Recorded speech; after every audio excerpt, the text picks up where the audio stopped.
Seja muito bem-vindo e bem-vinda, meu futuro mestre e mestra. Eu sou Gustavo Assis, eu sou mestre em Direito pela UNB, sou o criador do GPS da aprovação no mestrado. E aqui a gente está começando um quadro que se chama Projeto Rumo ao Mestrado, onde eu entro ao vivo para tirar dúvidas de vocês sobre a preparação para um processo seletivo de mestrado. E eu vou colocar aqui, eu vou só fixar, estou vendo que o pessoal está entrando, Vitória, seja bem-vinda. A Lu, que legal ver vocês aqui. Eu vou colocar, só fixar o tema aqui, projeto rumo ao mestrado. Hoje eu tinha conversado com duas pessoas. Uma era a Luciana e a outra pessoa que conversou comigo foi a Luciana e a Miriam. Eu tinha combinado com as duas. Na verdade, a que confirmou foi a Luciana, só que ela ainda não entrou, né? Então, enquanto isso, vamos ver se ela vai chegando aqui, mas eu vou explicar para vocês como é que funciona esse quadro, o Projeto Rumo ao Mestrado.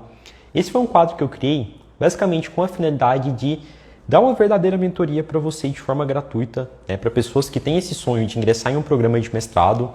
Então, o único requisito para participar é me mandar uma mensagem no direct aqui do Instagram e agendar comigo o horário, tá bom? Então, Gustavo, mas eu estou começando do zero. Mesmo assim, eu ainda posso participar? Com certeza, mesmo que você não tenha nem começado a sua preparação, você pode participar do Projeto Rumo ao Mestrado, porque aqui nesse espaço eu tiro todas as dúvidas que você tem, tá bom? Eu te auxilio na sua preparação, então é um quadro bem bacana que tem auxiliado diversas pessoas.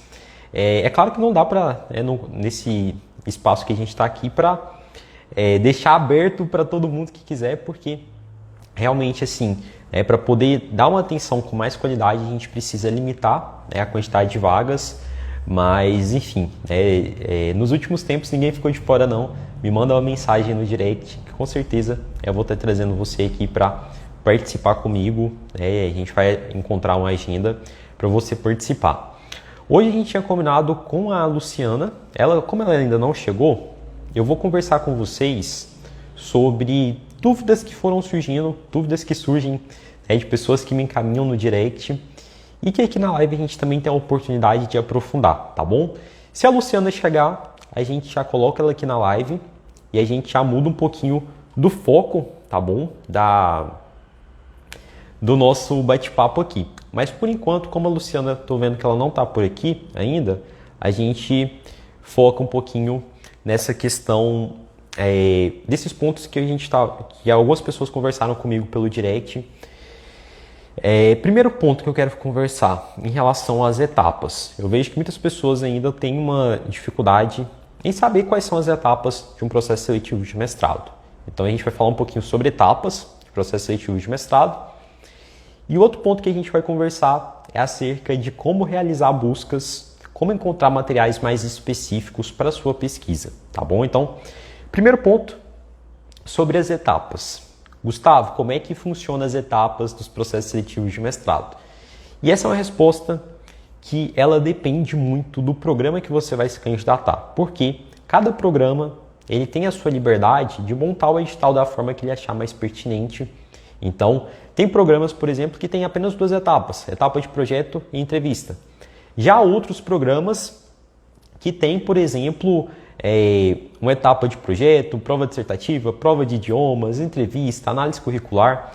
Então, essa resposta de quais são as etapas dos processos seletivos, ela varia de acordo com o edital. Por isso que é tão importante, antes de você montar a sua preparação, que você tenha bem claro qual é o programa que você quer ingressar, tá bom? Então, não adianta nada você começar a escrever um projeto de pesquisa, sendo que você não tem claro nem qual é o programa que você quer ingressar. Se você não conhece, por exemplo, os professores, o que eles estão produzindo. Então, tenha primeiramente clareza acerca de quais são as etapas, tá bom? Quais são as etapas mais comuns?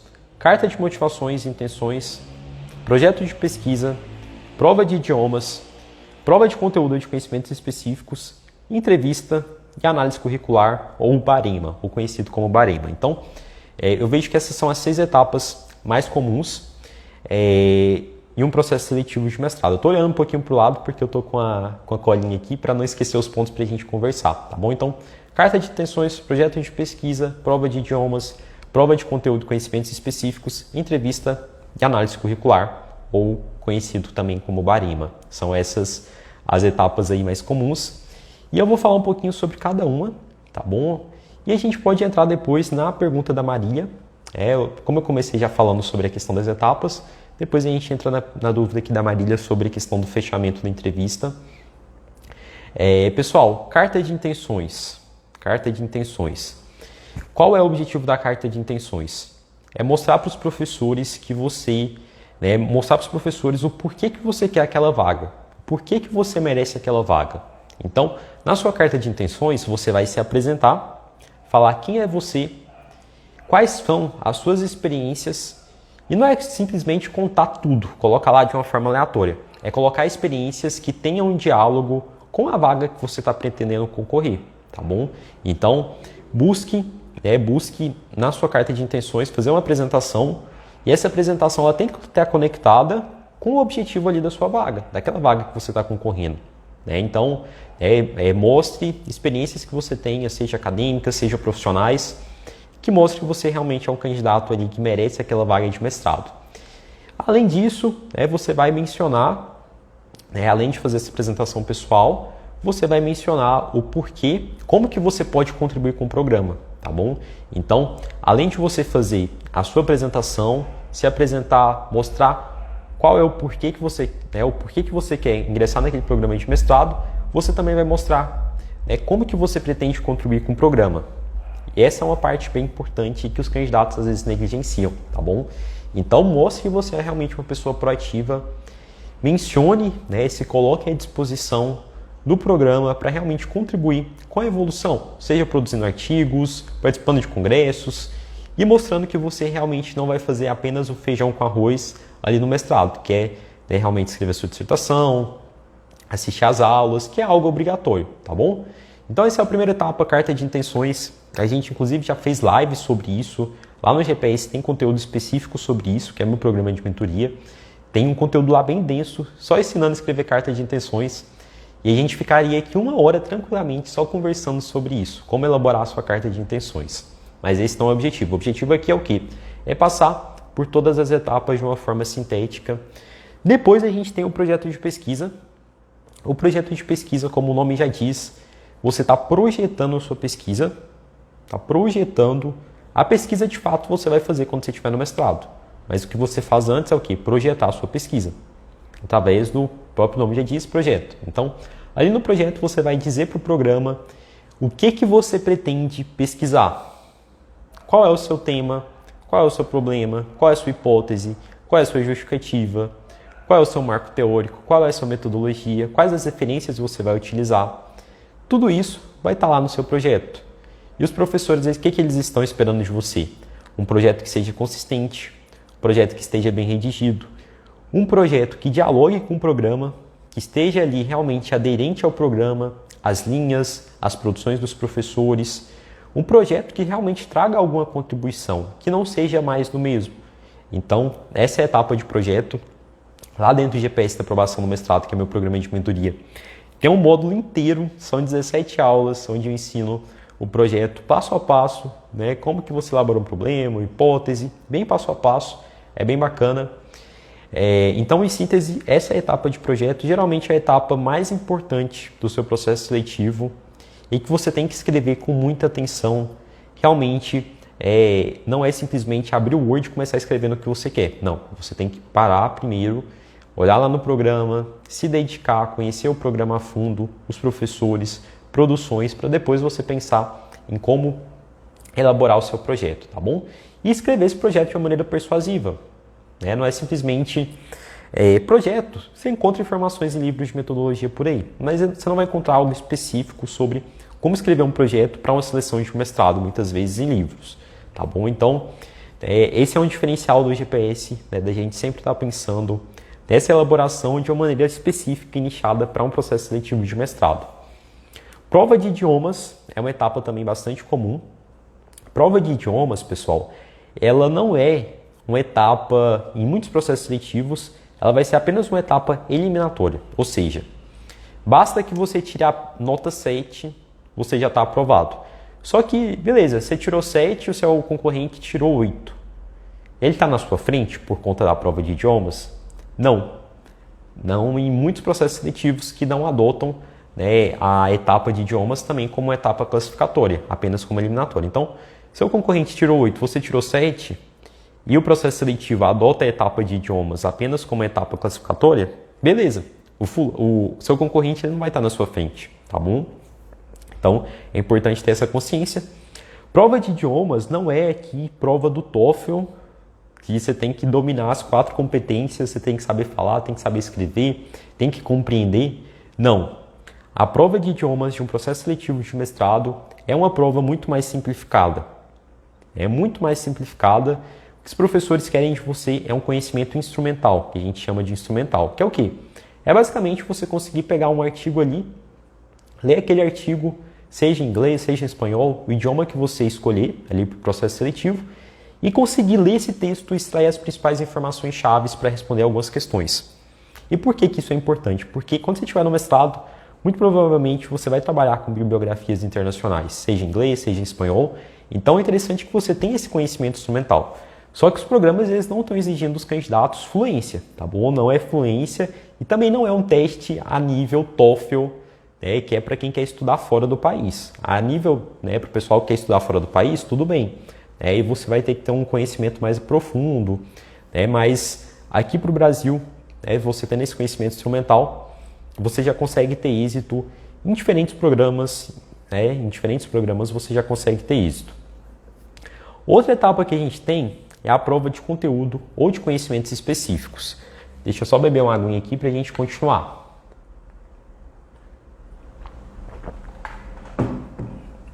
Pessoal, eu estou aqui falando sobre dúvidas. Se alguém tiver interesse em entrar aqui hoje comigo ao vivo, para fazer a pergunta ao vivo comigo, enfim, o espaço aqui está aberto. Eu tinha combinado com a Luciana, mas ela não apareceu, não deu justificativa, eu não sei o porquê ela não apareceu. Então, se você quiser entrar aqui ao vivo para me fazer alguma questão, o espaço está aberto. Eu estou só terminando de passar aqui algumas informações sobre quais são as etapas, que essa é uma dúvida sempre recorrente, de pessoas me mandando nos stories, no direct. Então, aqui eu estou falando um pouquinho sobre cada uma das etapas. Depois eu vou responder a pergunta da Marília e fico à disposição de vocês. Inclusive, se a Marília quiser aqui entrar ao vivo para fazer a pergunta, o espaço aí está aberto. É até bacana para a gente ter essa interação maior, tá bom? Beleza, prova de conteúdo. Gustavo, como é que funciona? Prova de conhecimento específico, ou de conteúdo, ou prova dissertativa, ou etapa de ensaio. Cada programa vai ter a sua nomenclatura, mas a mais conhecida é a prova de conteúdo, prova de conhecimentos específicos. Basicamente, nessa prova, o que os programas eles fazem? Eles colocam uma coletânea de artigos ali no edital, de artigos que você tem que ler para responder uma prova. Uma prova ali com algumas questões acerca desses artigos que você leu. Então você vai fazer como se fosse um texto ali argumentativo, né, uma mini dissertação para responder cada uma das questões acerca de artigos que foram indicados no edital. Geralmente é dessa forma que funciona, independente da sua área do conhecimento, mas pode ter variações, tá bom? Tem processo seletivo, por exemplo, que adota etapa de ensaio. Então, não necessariamente você tem que escrever um texto dissertativo. Você vai escrever um ensaio, que é como se fosse um mini artigo, ali de umas 3, 4 páginas. Tem a questão também do tempo. Então, os professores eles querem avaliar como que você age em um curto espaço de tempo. Você vai ter ali umas 2, 3 horas para responder umas 4, 5 questões. Isso, também depende da prova. E eles querem ver como é que você disserta num curto espaço de tempo, porque no seu projeto, você pode ter feito projeto de pesquisa com 1 ano, então você foi super tranquilo ali no projeto. Agora ali na prova de conhecimento, de conteúdo, é realmente para te testar, ver como é que você age ali sob pressão em um curto espaço de tempo, tá bom? Patrícia, seja muito bem-vinda. A gente está falando aqui um pouquinho sobre as etapas dos processos seletivos de mestrado.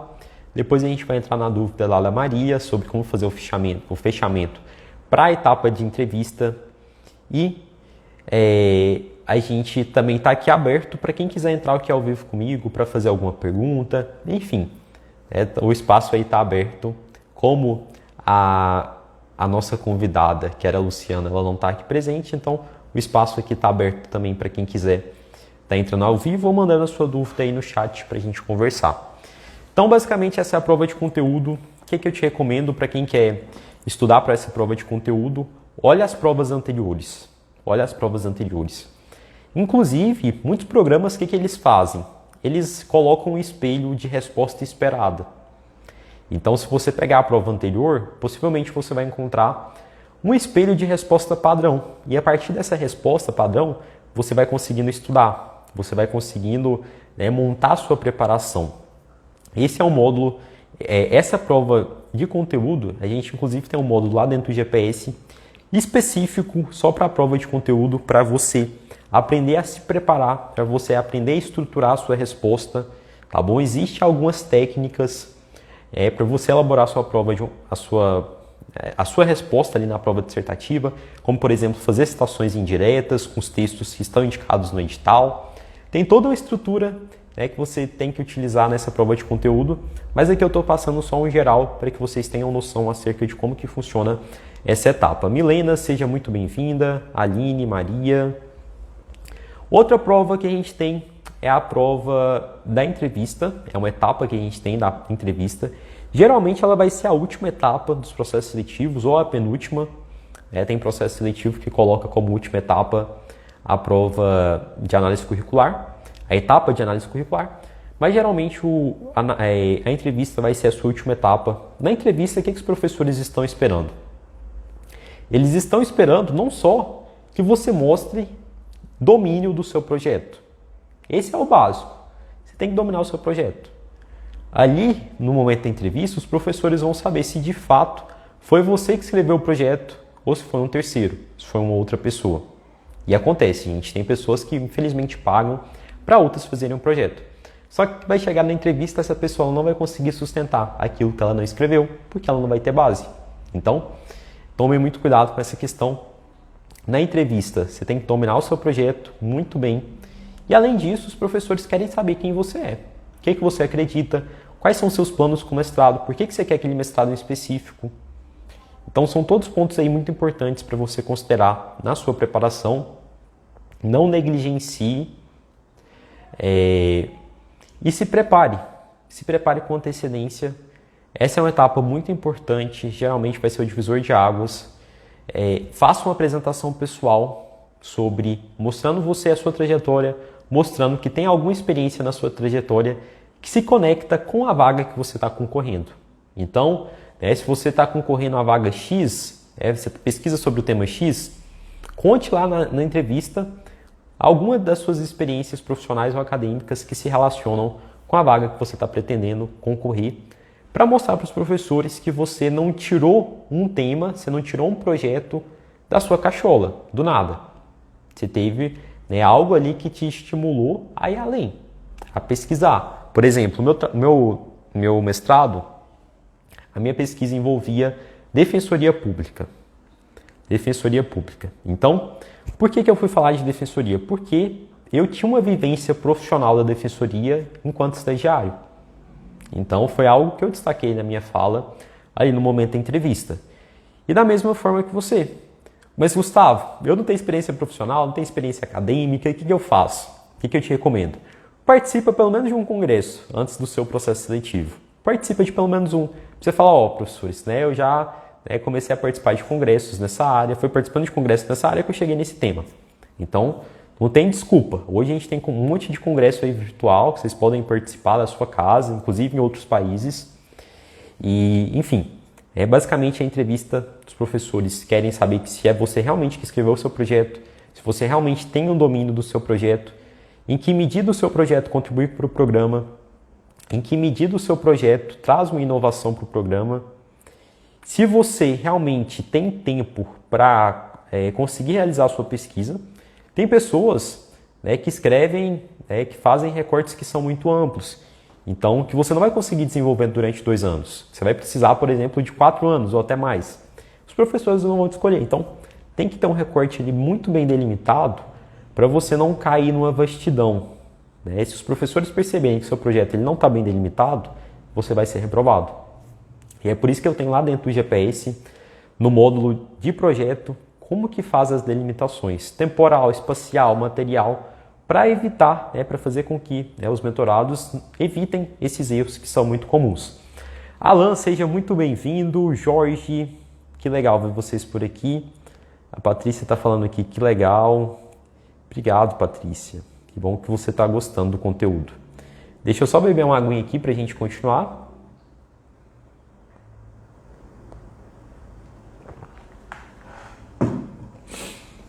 Dica de livro sobre o quê?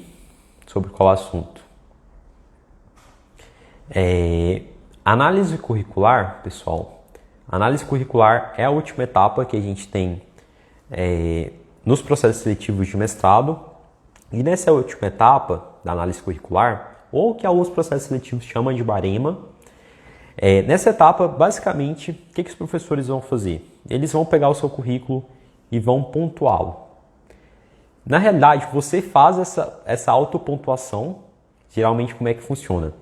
Vai ter uma tabelinha lá no edital acerca de todas as atividades acadêmicas que pontuam o seu currículo. Por exemplo, publicação de artigo em uma revista B1, 10 pontos. Participação em congresso acadêmico na área, 5 pontos. Aí você vai preenchendo, beleza, eu participei de um congresso aqui. Aí você vai lá e marca um xizinho. Você mesmo faz esse auto-preenchimento dessa tabela e manda para o processo seletivo com os comprovantes, com os documentos comprobatórios. Não é simplesmente falar que você participou de 2 congressos. Você tem que juntar o documento comprobatório, tem que juntar o certificado. Juntou, o que os professores vão fazer? Eles vão fazer apenas a conferência. O fulano aqui falou que tem 80 pontos. Vamos ver se realmente ele tem 80 pontos? Ele juntou todos os comprovantes? Beleza, se juntou, aí você vai ter a sua pontuação. Essa é uma etapa que ela é classificatória, ou seja, não é eliminatória. Então, mesmo que você não tenha nada no seu currículo, Gustavo, estou aqui com o meu currículo Lattes zerado, não tem nada. Nunca produzi um artigo, nunca participei de um congresso, não tenho nada que pontua. Ainda assim, eu consigo ser aprovado? Sim, você ainda assim consegue ser aprovado. Só que, na classificação, pode ser que você não entre dentro do número de vagas. Pode ser que a etapa da análise curricular seja determinante para a sua classificação.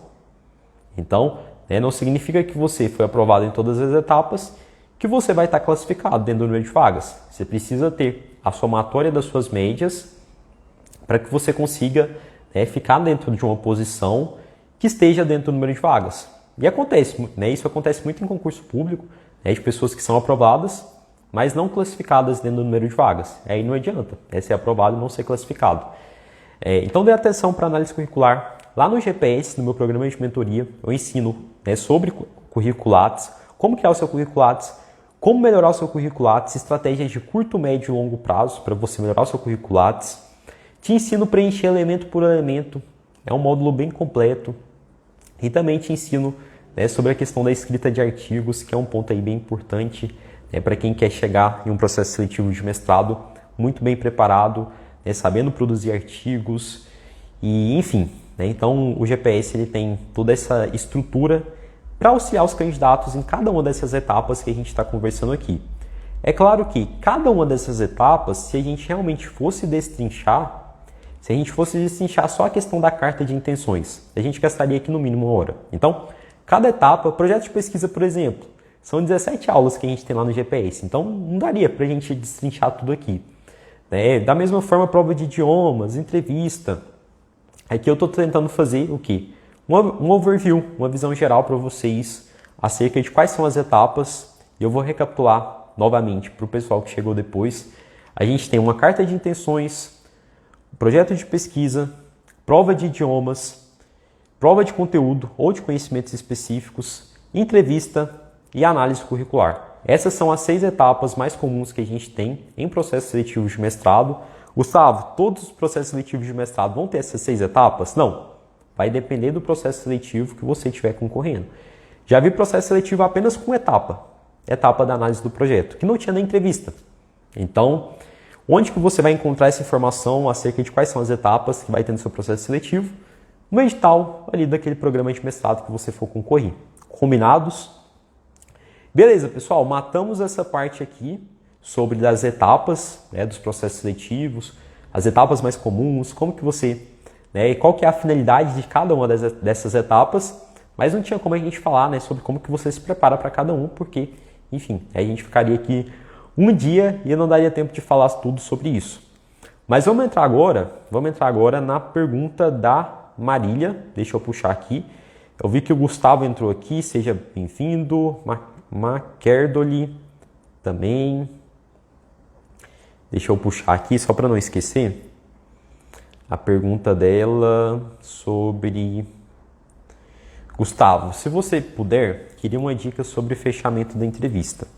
Ó, Marília, no fechamento da entrevista, o que eu te recomendo? Eu te recomendo que você mostre como que você pode contribuir para o programa para além do básico, do obrigatório. Não do básico, né? Do básico fica parecendo que você está fazendo pouca coisa, mas não é. É só o fato de você escrever sua dissertação, só o fato de você cursar as aulas, tudo isso já é muita coisa. Mas esse é o obrigatório. Como que você pode ir além? Você pode falar, por exemplo, que você se voluntaria, você está disposta a ajudar o programa a organizar eventos. Pô, isso já é muito bacana. Isso já é muito bacana. Você pode falar que você está disposta a se voluntariar para auxiliar na revista do programa. Isso também já é bacana. Então, assim, pense em atividades extras que você consegue, obviamente, tem que ser íntegro. Não pode se falar, quero... me voluntario desde já para participar da revista, sendo que não é algo íntegro, que você não tem tempo. Então, tem que ver algo aí que realmente seja íntegro, que caiba na sua agenda para que você fale ali no final e mostre para os professores que você está realmente comprometida com a sua aprovação, tá bom? Então, é basicamente assim que você faz o fechamento e, mostrando da sua contribuição e sintetizando o seu tema e batendo na tecla da inovação do seu projeto de pesquisa, tá bom? Então, inovação do seu projeto, contribuição, mostre que você é uma candidata que vai além e também que o seu projeto é um projeto inovador para o programa, que vai trazer uma grande contribuição e que até então o seu trabalho é único, para realmente mostrar a exclusividade do seu trabalho, o que eles vão estar perdendo, digamos assim, entre aspas, caso eles não escolham o seu projeto. Claro que a gente não vai falar isso, vocês estão perdendo aqui se vocês não escolherem, mas quando você mostra que o seu projeto é único, e explica e justifica o porquê que ele é único, você cria essa sensação na cabeça dos professores. Nossa, esse projeto aqui ele não é mais o mesmo, ele realmente tem um diferencial. Então acho que você pode fazer esse fechamento. Patrícia, você perguntou acerca de uma indicação de livro, mas sobre o que especificamente? Sobre metodologia? Metodologia ou o que? Para poder te passar. Se for sobre o projeto, a gente tem esse livro aqui, ó, Como Elaborar Projetos de Pesquisa, do Antônio Carlos Gil. Muito bom. Tem esse outro aqui atrás do Humberto Eco, tinha até esquecido o nome dele, quase que me fugiu, Como se faz uma tese. Ele é muito bom também, mas ele está mais numa parte mais teórica, enfim, de fundamentos. Parte mais prática tem esse outro aqui, ó, tá bom? Mas lembrando que nenhum desses livros vai te ensinar como escrever projetos de maneira persuasiva para uma seleção de mestrado. Você não vai encontrar isso em projeto, em livros, tá bom? Isso você vai encontrar em um programa de mentoria voltado para a seleção de mestrado.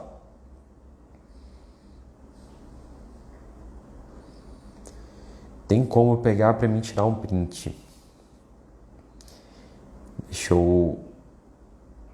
Eu vou mandar para você, Patrícia, eu posso te mandar. Eu vou colocar até aqui no chat, tá bom? Deixa eu colocar aqui, como elaborar projetos de pesquisa. Gil, Antônio Carlos Gil. Você jogar aí no Google, você vai encontrar, tá bom? Você encontra essa obra aqui, é super tranquila. Como elaborar projetos de pesquisa. É uma obra muito boa mesmo, para você aprender a elaborar os elementos do projeto.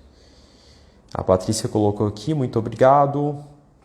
E, pessoal, deixa eu beber uma aguinha aqui, para a gente continuar.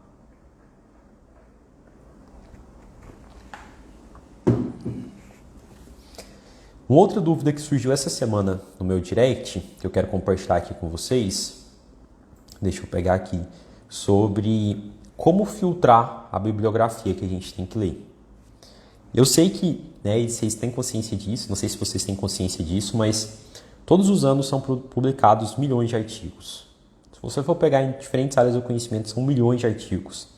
E como é que a gente filtra essa quantidade tão grande de artigos?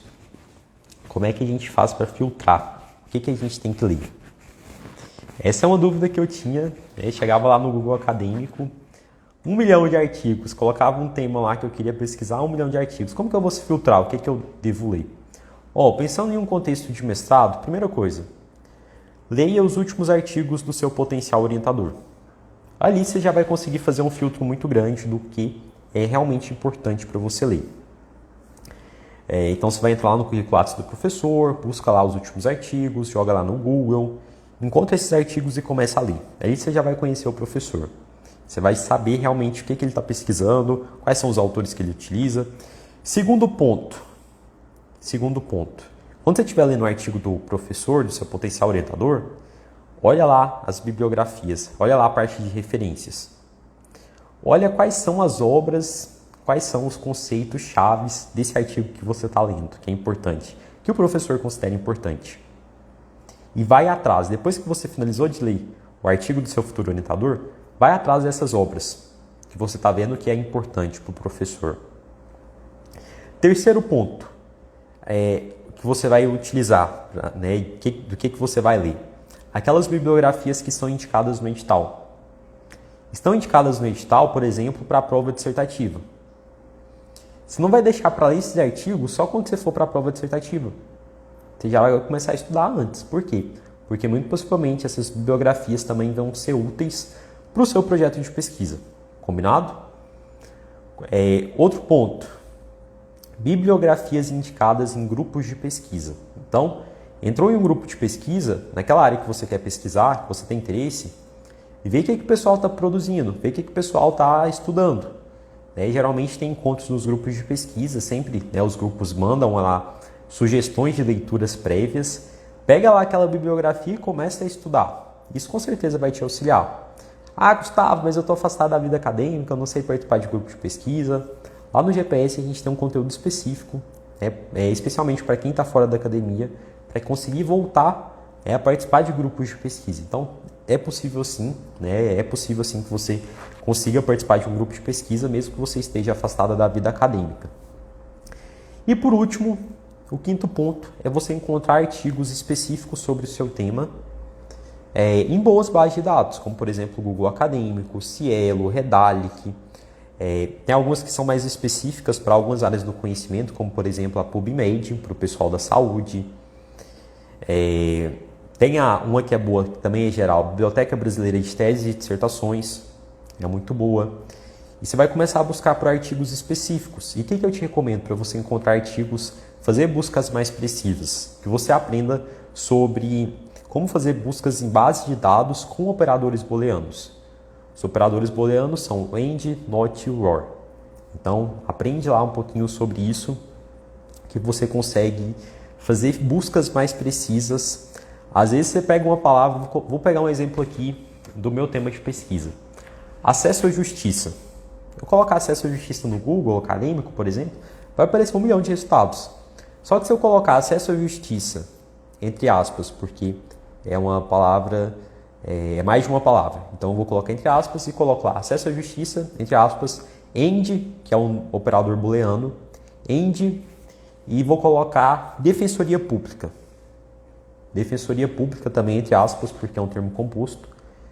Aí eu já vou conseguir filtrar. Então o que eu estou falando ali para o Google Acadêmico? Que eu quero todos os trabalhos que falem sobre acesso à justiça e necessariamente também falem sobre defensoria.